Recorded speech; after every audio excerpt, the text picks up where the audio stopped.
Hello there dear viewer. In this video I'm going to be talking all about the wonderful Blu-ray label Indicator. As always, they have been releasing some absolute treats on Blu-ray and 4K, and I have a big stack in front of me to share with you. Also, just before clicking record on my camera for this video, I realised it is coming up to 9 years since I first started talking about Indicator on this YouTube channel. So Indicator have been a big part of my own film discovery journey, and as you'll see in this video, that discovery journey is continuing to this day. If you're not familiar with Indicator, they are a boutique Blu-ray label similar to the Criterion Collection or Arrow Video, Radiance Films, etc. They release these fantastic editions of films that you may perhaps not have heard of, but are worth some sort of discovery, and they present them in the best quality available with lots of special features and a booklet and nice packaging, all of that good stuff. So let me show you what I mean, and we're going to begin with one of the 4K releases. This is of a film that has long been in the works for Indicator, because you can see from the spine number that it was planned for a much earlier release, but we are finally getting it. It's Carnal Knowledge. This is the film from Mike Nichols. And in this film we follow two young men played by Jack Nicholson and Art Garfunkel. These are two guys who we see throughout their life and their interactions with women. And there's no real way to sugarcoat it. These guys have issues. And the way that they treat women in this film is at times misogynistic, even going into abuse and things like that. But it's very much showing how society has kind of normalised a lot of this behaviour. This was released in 1971, and you did not see this kind of masculinity shown in films before this particular film. And I've said before how Mike Nichols is one of those filmmakers who really paved the way for a lot of directors and writers to display aspects of society and people in our communities that is often not very favourable and not very positive, but it's important to address these societal issues. If you look at Mike Nichols' filmography, this one sits somewhere between The Graduate and Who's Afraid of Virginia Woolf. It's not anywhere near as entertaining, I'd say, as The Graduate, but it's also not as acidic and angry as Who's Afraid of Virginia Woolf. I personally believe this to be an important film in the development of American cinema and bringing about those changes and addressing these issues that previously weren't all that talked about. So coming to this edition from Indicator, the film looks excellent from the 4K restoration, presented in Dolby Vision on the disc. I think it's an excellent presentation. It looks like a film. It looks like a film of the period, so I don't believe the colours have been tweaked here for this particular restoration. So I had an incredible time watching the film on this disc, and of course with Indicator you get so many special features. On the back here you won't be able to read the text, but I mean there's so much here to get into after you've watched this. And if you get this limited edition version before it sells out, you do get a booklet inside as well with some extra things about the film. So a really fantastic release, and I've said before I love the slimline rigid hard cases that Indicator do for these, where they put the digipack and the booklet inside, and I don't think any other labels are doing this thin kind of rigid hard case as far as I'm aware. Continuing on with the Indicator 4K releases, we have two films from Jean Rollin. Now Jean Rollin is a filmmaker that Indicator have been doing a whole series of releases on. And if you're not familiar with that name, Jean Rollin is a filmmaker who was making films in the intersection between horror, erotica and art house. So if you kind of blend those three things together, you get a Jean Rollin film.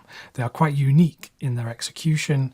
The atmosphere is often excellent in these films. They can be very playful, they can be serious, they can be thrilling, they can be horrifying, and of course titillating as well. He's a filmmaker whose works are not for absolutely everyone, and they are a bit of an acquired taste, but I would say that his filmography has been getting a real reappraisal over the past decade or so, because at one time they would just be dismissed as Euro sex trash, whereas now the artistry that is behind these films and within the filmmaking is really being reappraised. And I think the 4K restorations and these editions that Indicator have been releasing are instrumental in that. And I, for one, have been loving all of these releases. And here we have two films, The Iron Rose and Girls Without Shame, often called Schoolgirl Hitchhikers. And these really show the extent, the spectrum of the films that he was making, because I think here we have one of his very best films and his worst film. Now let's start with what I think is his worst one. It's Girls Without Shame, or Schoolgirl Hitchhikers. This one really plays up most into the erotic elements of his style and very much leave behind the atmosphere and the thrills. So it's a film that really has few interesting elements, and then the gaps in between these are really not all that exciting. It's about these two girls that are hitchhiking and they end up in this massive house, and there are these thieves that are stealing jewels and they get wrapped up in all of that. But I mean, the story here is very loose and it's really focusing on those sex scenes. So it's not a film that I strongly recommend, although if you are one of the Genreland super fans, then I'm sure you already have your hands on this. Now that's the film itself, but of course the edition from Indicator keeps up that very high standard for these 4K releases. The presentation is excellent. I wouldn't want anything more from it. And then you have all those special features again, and there's a big list of them on the back of here. And much like Carnal Knowledge that I just talked about, it comes in one of these thin, rigid hard cases with the film inside and a booklet. So that's Girls Without Shame, or Schoolgirl Hitchhikers. Not one that I would recommend to very many people, but if you're one of those super fans, then you have to have it. But The Iron Rose, on the other hand, this is one of my favourites, if not my very favourite film from the filmmaker.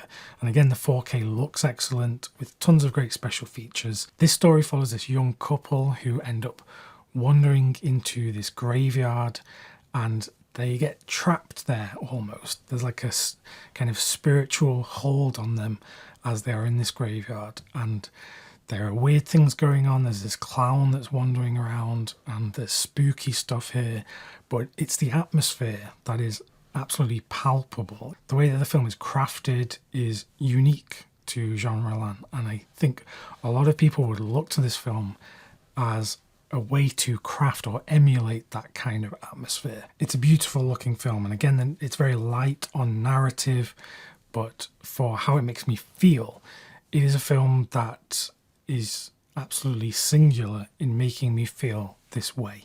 So a very important film for me personally, and I'm so glad to have it on this 4K edition, which, as I said, is one of these slim rigid hard cases, tons and tons of special features. The work that goes into all of these releases and the special features is just second to none. So that's The Iron Rose, and if you're new to Genreland, maybe this is a good place to start, because I think if you come from an art house cinema background, if you like a lot of European art films, then you should be able to enjoy this and find a lot to take away from it. Now let's talk about some of the Indicator Blu-ray releases that I've been loving, and let's start with Bonjour Tristesse. This is from the filmmaker Otto Preminger, who made so many excellent films in his career, a lot of great noir films earlier on, and then we come to a film like this, which is a literary adaptation where the story follows this young girl who is living with her playboy father, and she really likes this lifestyle of being in these fun places and being carefree and all that comes with that playboy lifestyle. However, he ends up meeting this woman who is a bit more prim and proper. She's maybe a bit of a prude. This throws the whole dynamic up in the air, because now this young girl is missing that old lifestyle and she sees the future that is ahead of her, and she doesn't like it. It's a film that's beautiful to look at and has been sorely missed on Blu-ray for the longest time. I love the cast in this film. First of all, David Niven, Deborah Kerr, two of the great British screen performers. They're just excellent in almost everything, and that's the case here. But then you have Jean Seberg, who plays the daughter and really brings this film together. I think this is wonderful. I think this is due a reappraisal, because I don't hear too many people talking about this film all that much. Out of the special features, I really enjoyed the audio commentary on this one, so this one gets my highest recommendation. Now we come to The Liberation of L.B. Jones. This is from the director William Wyler, and this was actually his final film. And he had such a tremendous career, made so many masterpieces. And I had not seen this film before this Blu-ray, but I'm so glad I have now because it is him going out with a bang. This is an excellent film. It's set in the American South, in this community where we follow this black man who wants to divorce his wife because he believes that she's having an affair with this policeman. And this policeman is not a nice guy at all. But there are people within this community that don't want this to explode. And so they're trying to contain this. They're trying to stop him getting this divorce. And these tensions are bubbling up and things get dramatic. This is a film that would make a great double bill with In the Heat of the Night, and it just so happens that the same screenwriter wrote both of these screenplays. So it's great to have this film in my collection along with all of those other brilliant William Wyler films. Now this Blu-ray is taken from a high definition master, which Indicator have got from Sony, because this is a Columbia Pictures film, and a bunch of the films I'm about to talk about are also licensed from Sony Columbia Pictures, and many of these could definitely do with a 4K restoration. It's not that the HD masters look bad, it's just that they are somewhat dated, and the films could really look good if they had the full 4K treatment scanned from the best materials, especially if it's the camera negative. I bring this up because people will ask me, how does the image look, or could it have looked better?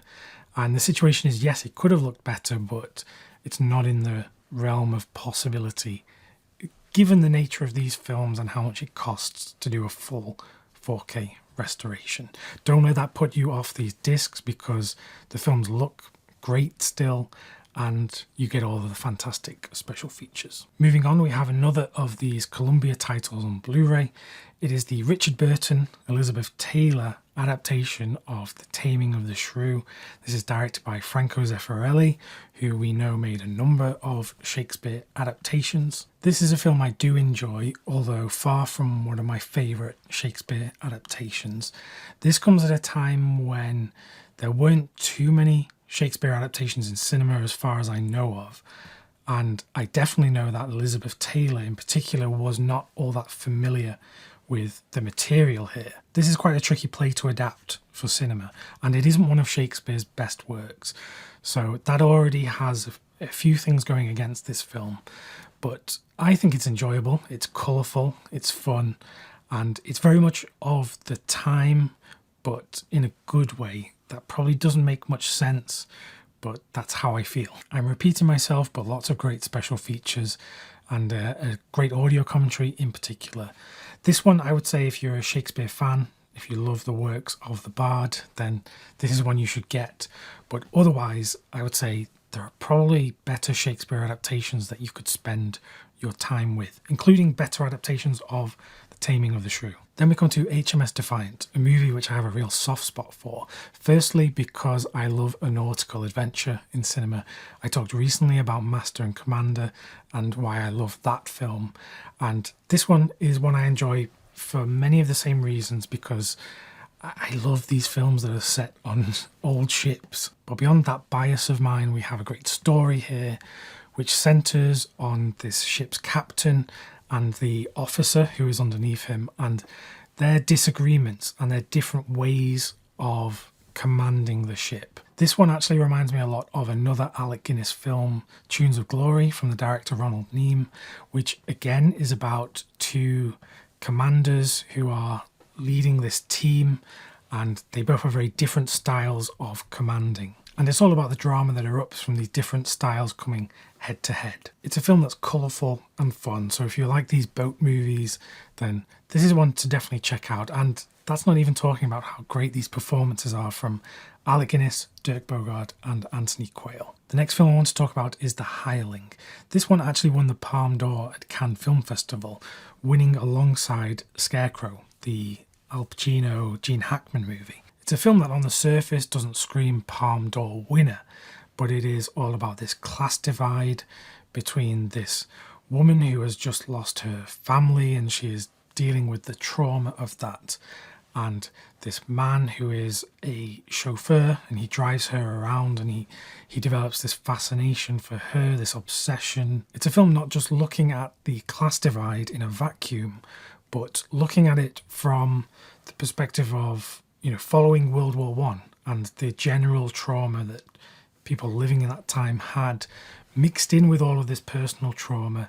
So I think it's a film that on the surface looks very simple, but actually has a lot there to dissect and digest. Then we come to The Dresser, and this would be a good double bill actually with The Hireling, because in this one we follow this Shakespearean actor who is the head of this company, and he's an older guy and he is deteriorating somewhat, but he's supported by the stagehand, the dresser. And the film is very much these two characters dealing with each other, interacting and tackling these issues that arise throughout the film. It's a film that runs the risk of being very dry and quite frankly boring, except for the fact that at the centre of it you have two of our finest actors, Albert Finney and Tom Courtenay, and they give wonderful performances as always. And this is a film you come to for them. It's quite entertaining as well to see Albert Finney playing older than he was, because these two actors actually both came around at the same time during the British New Wave and those Woodfall movies. So as a film fan of that particular period in British film history, this is a great companion to many of those fantastic films we saw them in decades prior to this one. Now we come to And Justice for All. This is starring Al Pacino, directed by Norman Jewison. This centres on this lawyer who is forced to take on a case that he strongly ethically disagrees with. He has to defend this judge that is on trial, because if he doesn't, there is the threat of him losing his entire career and ruining his own life. So it's this moral, this ethical question of what do you do in this situation. And for me, this is one of those 1970s Pacino performances that is up there with his best. So if you like Dog Day Afternoon, if you like the Godfather movies, if you like Serpico, all of those great Pacino performances, and you haven't seen this one, then I think you're going to like it. It was also really enlightening listening to the archival audio commentary with Norman Jewison from around 20 years ago, hearing about how the film was made and his insights into what was going into this film. It was just a great experience. Now we come to A Day at the Beach. This is a film which Indicator Powerhouse Films have restored in 4K themselves from the original camera negative. And it's a film that I think is due some discovery or rediscovery, because I had a look online on Letterboxd and only a few hundred people have ever seen this film. It's notable because it was written by Roman Polanski, and I think he was due to direct this film perhaps, but then he was caught up with all of the stuff surrounding his own personal life, which we all know about. So that never came to be. But what you see here is the bones, the skeleton of what would fit in with much of his filmography. The film is a bit of an oddity because the story, we follow this guy who is just perpetually drunk and he has to take his young niece to the seaside, but it's just raining all of the time and they meet a lot of these people along the beach, but because of his drunkenness and just his horrible nature, well, most of these people just take an instant disliking to him. There is a real darkness to this film. It is bleak, it is grey, but I think a lot of people would enjoy what is here. It was certainly eye-opening for me, and it also randomly has a cameo role from Peter Sellers. I don't know how he got involved in the film, but yeah, if you're a Peter Sellers fan and you want to see every one of his performances, well, he's in this little film. A Day at the Beach is a film that not a lot of people will talk about, but I think if you are looking for something interesting, something quite unique, then this is certainly a film to check out. As with all of the Indicator releases, the special features are fantastic, but in particular with this film, I think a lot of hard work has gone into collecting and compiling and creating new features for this, because it's a film that doesn't have all that much about it. It's not a very well-known film, so I imagine bringing all of these together was quite a lot of hard work. So I just want to recognise how grateful I am for all of that hard work that goes into a release like this. And then we come to the Bette Davis film Storm Center. In this film, Bette Davis plays a librarian who is pressured from the people above her to ban this book from her library because it is about communism. It's a story that's very much based on a lot of what was happening around the time of this film or just before. And it's a film that bears a lot of relevancy to today because there are still books that are being banned. There are, of course, TV shows and films that are being banned around the world. So I always find it fascinating to visit films that tackle this nature of censorship and control. And at the centre of this, you have a great Bette Davis performance, and she's an icon. I will watch anything that she is in. One of the features that I really loved on this disc, there is an audio recording, an interview with Saul Bass, who did the poster designs for this film as well as the opening titles. And his artwork, his design is iconic in the history of cinema. So hearing him talk on this release was a real joy, as well as the film itself. So that about does it for this video. If it wasn't obvious, I love Indicator and the work that they do, bringing these films that are ripe for rediscovery to our screens, as well as bringing, the best presentation of the film and all of the special features, etc. I know that there's more exciting things coming from them this year and going into next year, including that Columbia Noir set, the volume 7 I think we're on now. I cannot wait for that. And I need to get my hands on all of the Basil Dearden films that they've been releasing in the US, because I love Basil Dearden. He is an underrated British filmmaker that not a lot of people talk about, yet he made so many great films. Anyway, if you would like more reviews and recommendations from me from all of the different boutique Blu-ray labels, just click the video that is on screen right now. Thanks very much for watching, and I will see you soon.